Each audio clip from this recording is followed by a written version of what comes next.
Welcome back everyone. I know it's been a while, but I'm back here today with a breakdown of a very important mechanic. Pretty much everyone I know has searched up a tutorial on YouTube at least once before, and don't lie, I know you have. Whether it's Rocket League or a different game, and there's always one common factor in those searches. It's always the coolest, most flashy thing you can do in that game, like a musty flick, or a breezy flick, or like a quadruple flip reset, I don't know. But I'm here today to change that, with quite possibly the most ugly but most useful mechanic out there, which is the 50-50. A lot of people don't actually group 50-50s within the broad term of mechanics, but I'll explain why you should later on in this video. You can split a 50-50 into two parts, the impact / build up before the 50-50, and then the second part is the follow through. However, before we jump into that, I'm going to discuss why you need to learn this mechanic and some general rules and tips to abide by. As I just mentioned, the 50-50 may fly right over your head as a lower ranked player, because the difference between mastering it and having a basic understanding may not seem like a whole lot, but being able to reliably maximize your 50-50 wins will allow you to shoot up that rank that you so desperately deserve if you didn't have those awful teammates. Am I right, you plats out there? So 50-50s are good to master, but why? Well, out of all the mechanics you perform during any given game, for me, a Grand Champ, by far the most common mechanics you see are either 50-50s or aerials, but I'll cover those in another video. I can't count the number of times players have had to take a 50-50 in games, yet it's still so slept on by the majority of the community. Try to take each 50-50 one by one without worrying about where the ball is going to go. This may sound a little bit odd, but this rule should always apply, and I mean always apply, when you're attacking solo and don't want to pass to a teammate. What I mean by this tip is try to get a solid 50 without trying to perform a miracle. For example, if you're in the corner and you want to take a shot but the opposition are already in a good position, when taking a 50, try to take a 50 into the corner rather than shooting, as it'll work out better in the long run. The factors that affect the 50 are your boost level, the direction you enter the 50, the opposition's position on the 50, the part of the card that strikes the ball, and the way in which you follow through. These are all very important to remember, and I'll come back to mentioning these later as well.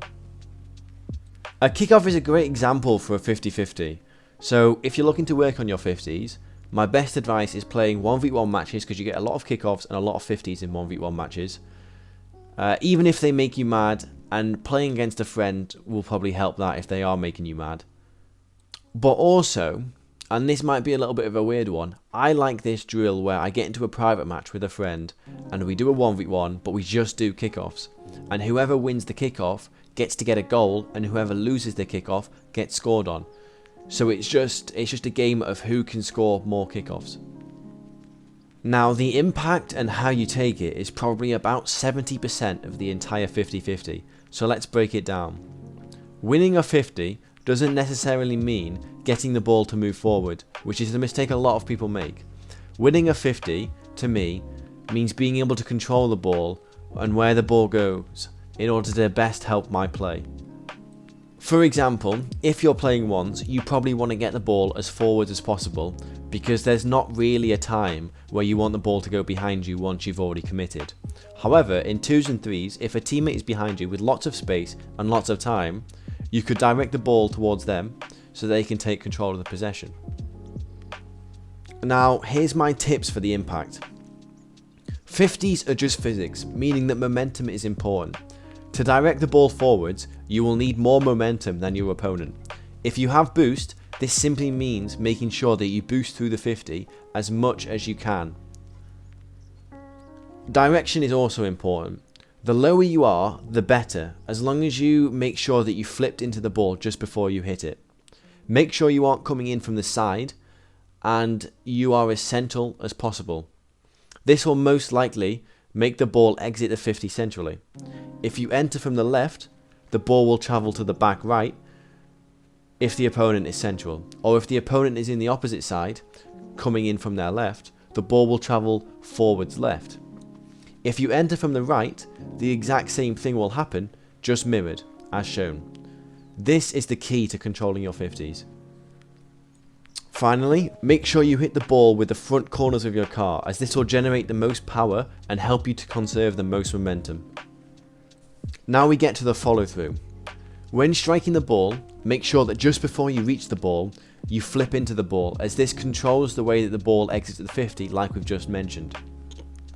However, providing contact is made at the exact right time, flipping left into the center of the ball will help to move it left. This also helps when trying to put the ball either back left or forwards left. And again, this will work mirrored for flipping right. Getting these flips right all the time are difficult at first because the timing has to be almost perfect, but I seriously recommend you just keep doing it because eventually it'll become muscle memory. As I mentioned earlier, the best way to practice this is just to go into a private match with a friend and play the kickoff game. Whoever wins the kickoff gets the goal. Okay, thanks guys for sticking through that explanation. I hope you can take some of this into your own comp matches and hopefully improve. If you did find this video useful, I'm going to make this a series, so a like and subscribe will be much appreciated. And I also stream on Twitch and have a Discord for live coaching, so feel free to check the description for those, and I'll see you boys in the next one.